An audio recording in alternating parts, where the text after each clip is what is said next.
Hey, I haven't even talked to Al Heyman since our last fight. So everybody just keeps talking about, oh, you about to fight Canelo, this and that. This. I ain't got no, it ain't no confirmation.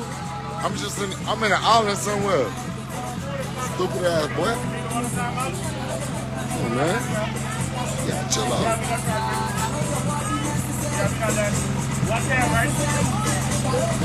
Until it's official, it's official. I offered. I said I'd do whatever I gotta do. You know what I'm saying? We stopped. We was on the jet ski. We stopped. Where we are? So they wrapped around, but we got like, you know what I'm saying? We doing our thing. Right here. I already got one. What's good? It's the one, the only, but what do I know, boxing, coming back at y'all with another one, man. So as you guys heard, Jermall Charlo debunks rumors about him having a fight with Canelo Alvarez, but let me be the first to say I don't believe it, and I'm gonna give you my reasons why. All right, first and foremost, like, we all saw, if you saw the video I did, I wouldn't say yesterday or the day before yesterday, Jermall Charlo uploaded, you know, on his story, you know, somebody you know, something saying basically Charlo versus Canelo versus Charlo May 4th. And so many people believe that Jermall Charlo was already the front runner for the Canelo fight, due to the fact that Canelo stated that he's not fighting a Mexican. The fighter he's fighting is an American fighter, and the front runners of that would be Benavidez, or Jermall Charlo, Benavidez, Terrence Crawford, right? Jermall Charlo, as you guys saw, stated that he has not spoken with Al Heyman since his last fight. But I'm gonna tell you why I don't believe that, because I've heard stuff like that before, where a fighter,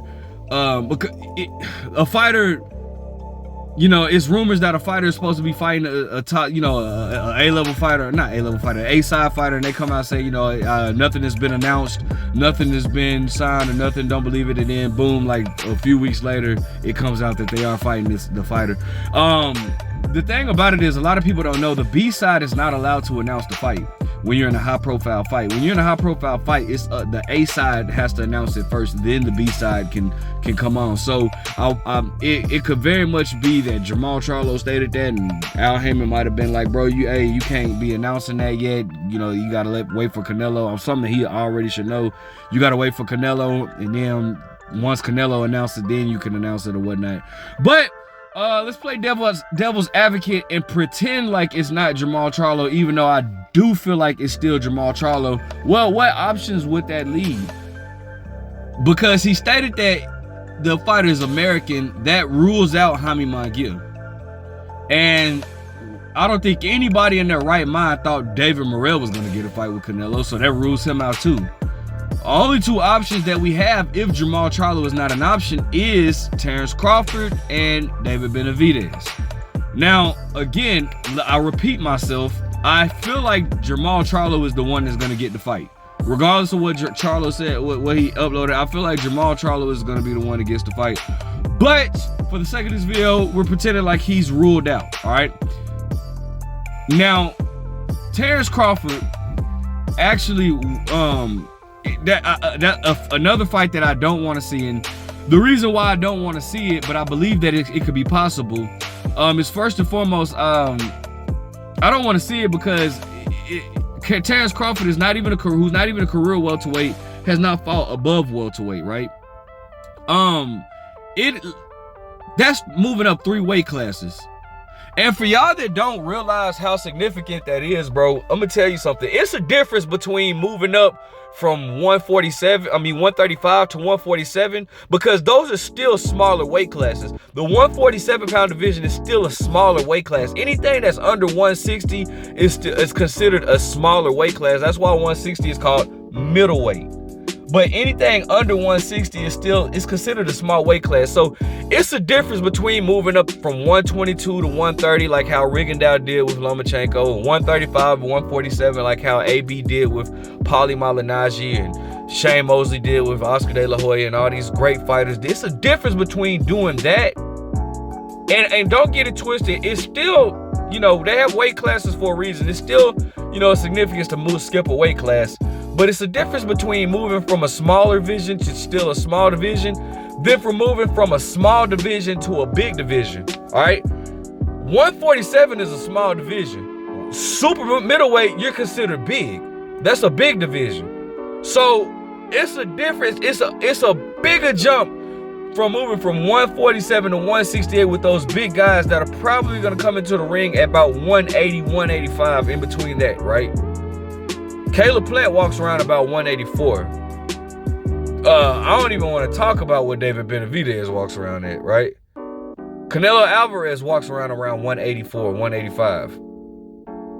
Like, Jermall Charlo walks around, and he's not even a super middleweight. He walks around 185, 190. Like, you know what I'm saying?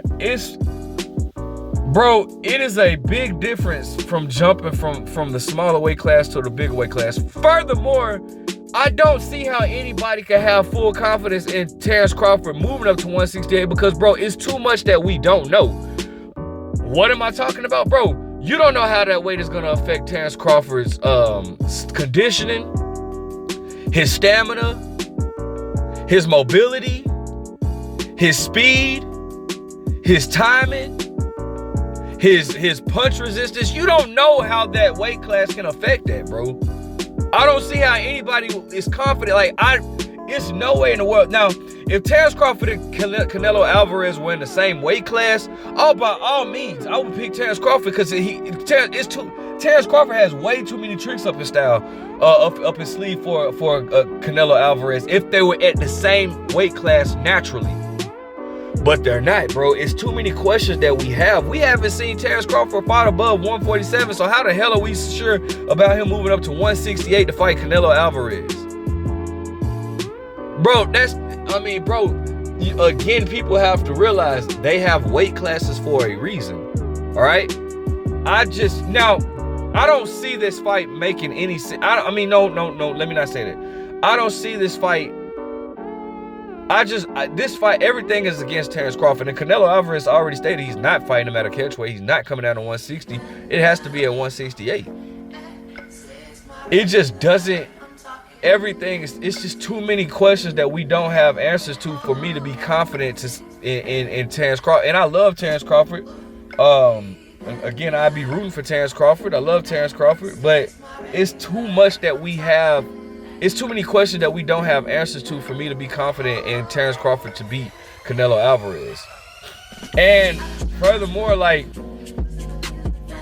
as much like so if Terrence Crawford was to fight Canelo Alvarez and lose, I would definitely criticize Canelo Alvarez for taking that fight. But it's like, bro, I'd have to, the same would have to be towards Terrence Crawford too. It's like, why would you move up there? Like, now, business-wise, I think Terrence Crawford does more than Jermall Charlo because that fight can sell.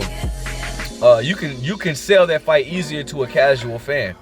Terrence Crawford is coming off of a high-profile fight and a dominating high-profile fight over Errol Spence Jr., right? Canelo Alvarez has been in high-profile fights for the last 10 years.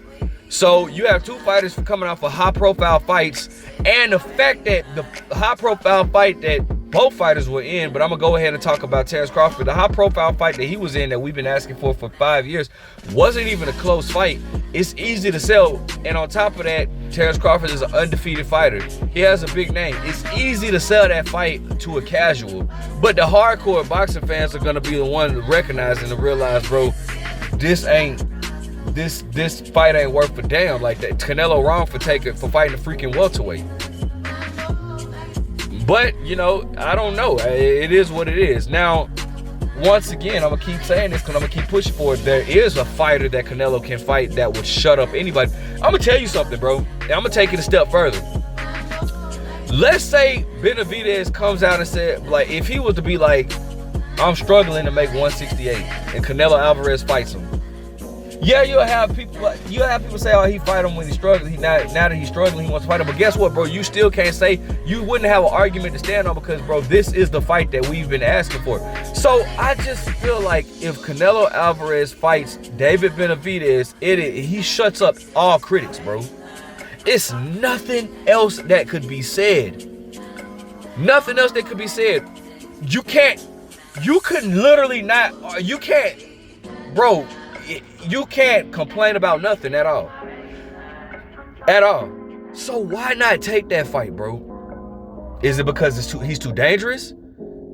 Because you can't say David Benavidez doesn't deserve a fight with Canelo, because, I mean, bro, out of everybody, nobody deserves a fight with Canelo more than David Benavidez, unless you're talking about Dimitri Bivol.